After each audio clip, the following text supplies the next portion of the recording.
Hvis du vil fremhæve eller gøre dine billeder mere spændende at se på i PowerPoint, kan du til det bruge animationsværktøjerne. Under menuen brugerdefinerede animationer gemmer der sig et utal af muligheder. For at tilføje en effekt på et billede, klikker du på det og vælger tilføje effekt. Når du har valgt en effekt, kan den ses i oversigten til højre, hvor du altid kan tilføje og redigere i den, som du vil. Hvis du vælger en bevægelseseffekt som her, er det muligt, du vil have en anden retning eller længde på bevægelsen.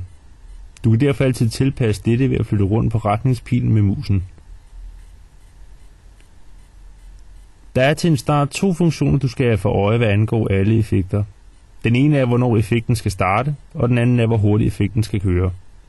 Begge dele styres fra menuerne, hastighed og start til højre. I videoen her ender vi med at tilføje 2 effekter til hvert billede. Billedet i midten skal køre op og snurre rundt, og det store billede skal blive mindre og fade ud. Vi vil gerne have, at alle effekter starter samtidig, og vælger derfor dette fra menuen Start. Det er naturligvis ikke kun billedet, du kan animere, da der kan lægges effekter på stort set alt i PowerPoint. Og for at gøre lidt ekstra ud af det til sidst, skifter vi baggrunden og lægger en skygge på begge billeder. Rigtig god fornøjelse.